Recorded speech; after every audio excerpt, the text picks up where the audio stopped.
রাজ্যপালের উচিত পদত্যাগ করা। আর তো কদিন, জুন মাসের পর আর তিনি রাজ্যপাল থাকতে পারবেন না। শ্রীরামপুরে প্রচারে বেরিয়ে বললেন কল্যাণ বন্দ্যোপাধ্যায়। শ্রীরামপুরে কল্যাণের মহা মিছিলে চলল রাজনৈতিক স্লোগানের সঙ্গে নাচ। আজ সকালে শ্রীরামপুরের কালীতলা থেকে শ্রীরামপুর মাহেশ পর্যন্ত তৃণমূল প্রার্থী কল্যাণ বন্দ্যোপাধ্যায়ের মহা মিছিল করেন। পায়ে হেঁটে শ্রীরামপুরের মানুষের সঙ্গে জনসংযোগ সারেন কল্যাণ।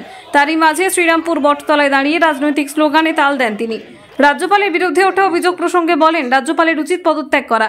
তার বিরুদ্ধে একটা অভিযোগ এসেছে, অভিযোগ সত্য কি মিথ্যা তার তদন্ত হওয়া উচিত। বিশাখার জাজমেন্ট আছে, এমন তো নয় যে রাজ্যপালের ক্ষেত্রে সেটা প্রযোজ্য নয়।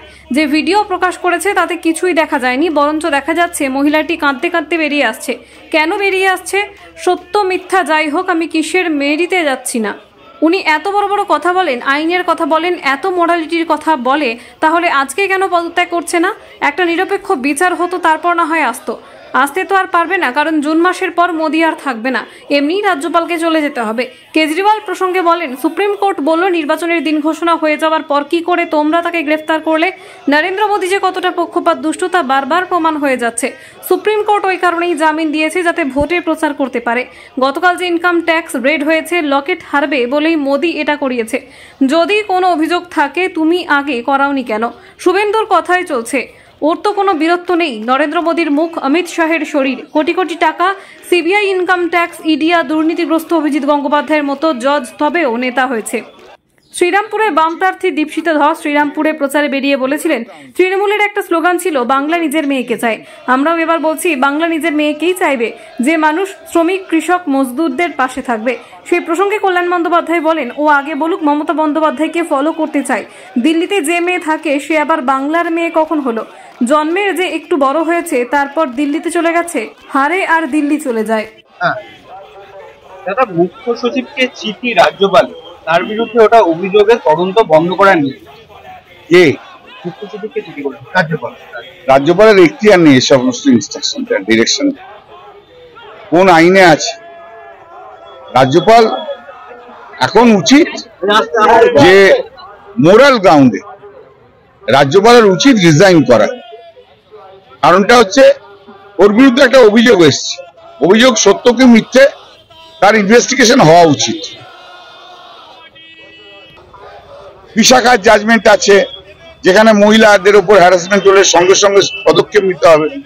তা বিশাখার জাজমেন্ট তো এটা তো নয় যে রাজ্যপালের ক্ষেত্রে অ্যাপ্লিকেবল নয়।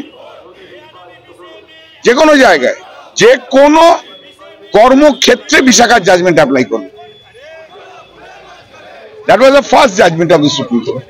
সেখানে তো বলে দেয়নি যে এইগুলো এক্সেপশন রয়েছে।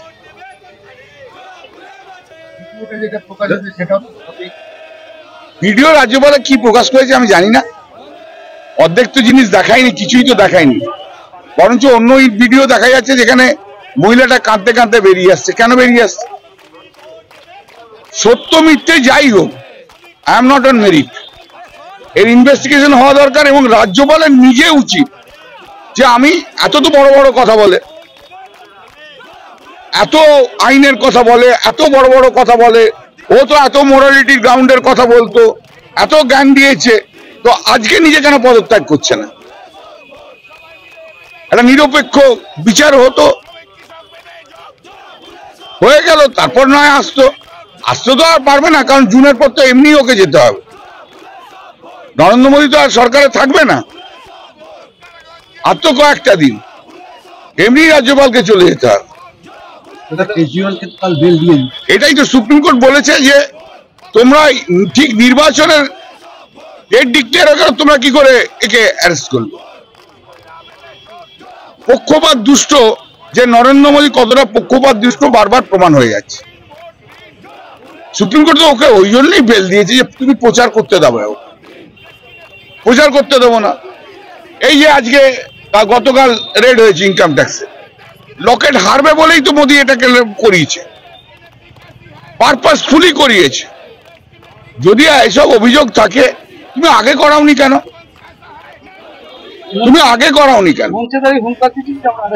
হ্যাঁ, তাহলে তার শুভেন্দুর কথাতে চলছে।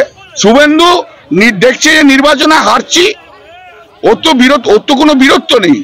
ওর তো নরেন্দ্র মোদীর মুখ, অমিত শাহর শরীর, কোটি কোটি হাজার হাজার কোটি কোটি টাকা, ইডি, সিবিআই, ইনকাম ট্যাক্স, আর ও একটা করাপ্টেড অভিজিৎ গঙ্গোপাধ্যায়ের মতো জজ, তবে ও নেতা হয়েছে, না ওর নেতা হওয়ার ক্ষমতা আছে নাকি? যে তৃণমূলের তো একটা স্লোগান যে বাংলা নিজের মেয়েকে চায়, সেখানে বাংলা নিজের মেয়েকে চায়, তো গতবার 2021-এ বাংলা সরকারের জন্য এটা থেকে দীক্ষিতা বলছে আমি বাংলার মেয়ে, আমাকেই বাংলা। না না, সেটা তো ও আগে বলুক যে মমতা বন্দ্যোপাধ্যায়কে ও ফলো করতে চায়, তারপর তো কথা বলবো। মমতা বন্দ্যোপাধ্যায় নীতি যে ফলো করতে যায় আগে বলুক পরিষ্কার করে যে হ্যাঁ মমতা বন্দ্যোপাধ্যায় ঠিক, মমতা বন্দ্যোপাধ্যায় যা বলেছে তাই।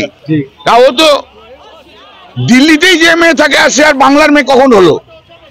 জন্মেছিল, একটু বড় হয়েছিল, ওর তো দিল্লিতেই পড়ে থাকে, হারে আবার দিল্লি চলে যায়, হারে আবার দিল্লি চলে যায়। ওকে বলুক আগে যে হ্যাঁ তৃণমূলের মমতা বন্দ্যোপাধ্যায় যা বলেছে তা সঠিক, তো ওটা বলে দিক আগে, সেখানে তৃণমূলের নীতিটাই সঠিক, তারপর আমার উত্তর নিয়ে নেব।